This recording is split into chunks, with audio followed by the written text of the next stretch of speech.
I hope that you had a really great time thinking about all of the sparkly golden moments lighting up like fireflies in a jar in your heart. In the meantime, let's talk about the gift of frankincense. Frankincense was meant to be a burnt offering given to deities and to gods. And sometimes I think about all of the God moments that we so often have fragrantly sprinkled right in our faces and we don't always appreciate. So I want us next to focus on the God moments that keep us going. A few years ago, our pastor was sharing how when Jesus left, he didn't leave without giving the best part of himself, and that part was his spirit. And then I remember him saying, "And now you're the plan."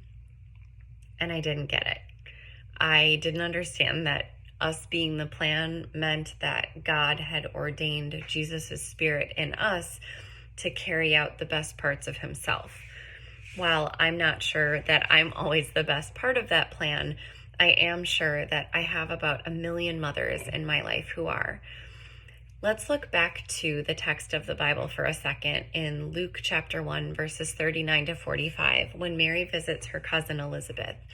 Mary had just figured out that she was going to have a baby, and one of the first people that she wanted to see was her cousin. It says, "At that time, Mary got ready and hurried to a town in the hill country of Judea, where she entered Zachariah's home and greeted Elizabeth. When Elizabeth heard Mary's greeting, the baby leapt in her womb, and Elizabeth was filled with the Holy Spirit. In a loud voice she exclaimed, 'Blessed are you among women, and blessed is the child you will bear. But why am I so favored that the mother of my Lord should come for me? As soon as the sound of your greeting reached my ears, the baby in my womb leapt for joy.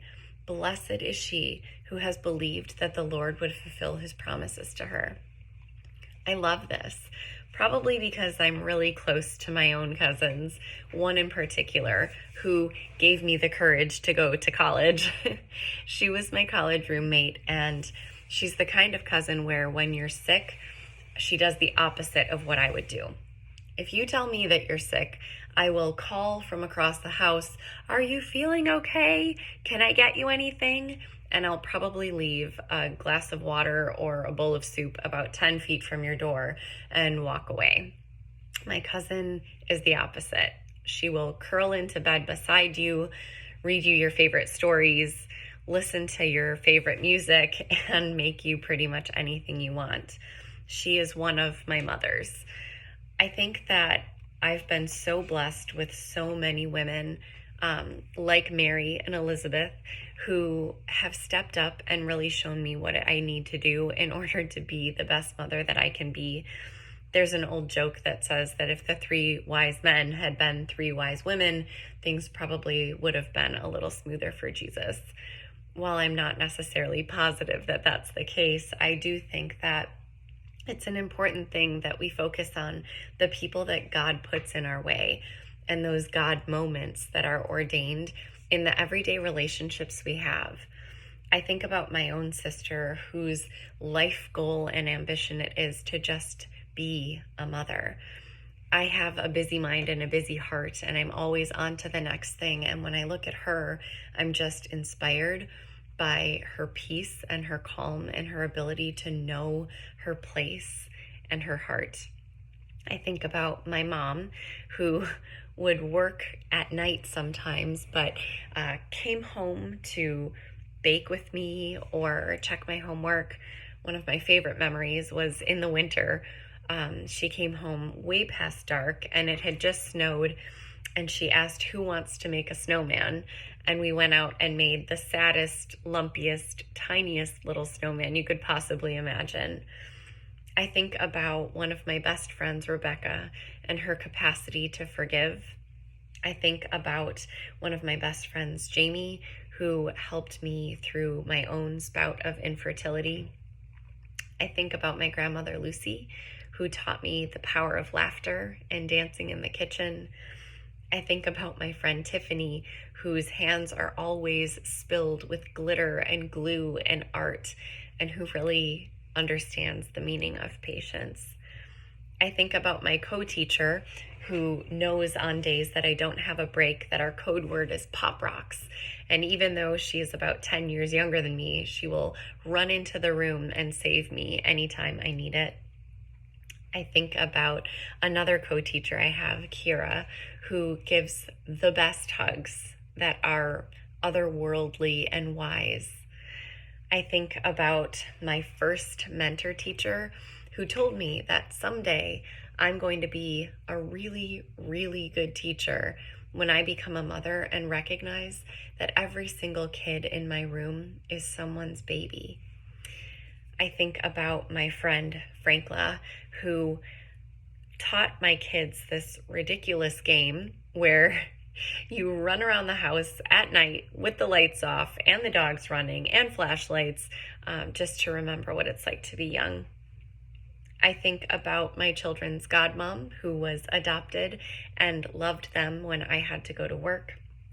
And I think about every other perfect and beautiful friend that I have that teach me the art of chocolate cake, or the art of every once in a while taking off on a Tuesday to remember how to be a good wife, or how to make the perfect caramel apples, or just really how to be and how to live in the moment.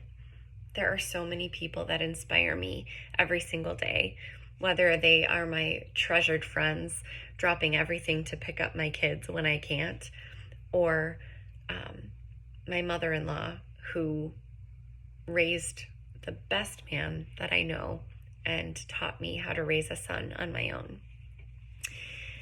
A little while ago, I wrote a poem for all of these beautiful women in my life, and it's called Does She Know?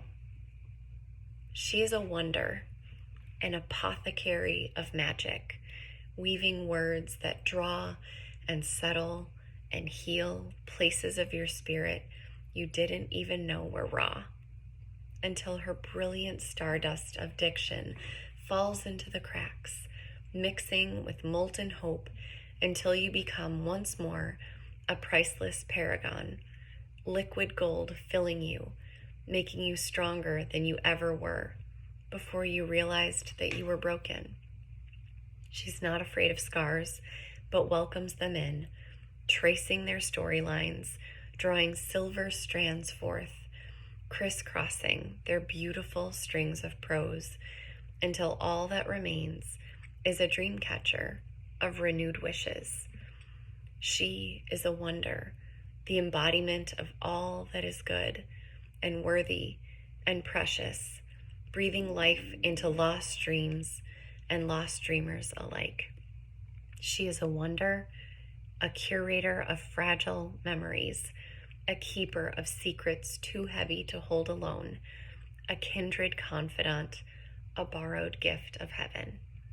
Does she know? I want you to look at the women in this room. Look beside you. I want you to look into your heart and think of all the amazing women who have crafted you into gold.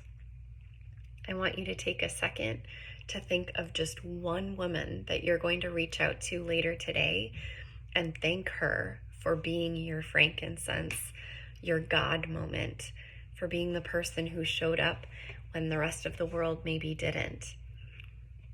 Our gifts of God are all around us, and believe it or not, you are one of them.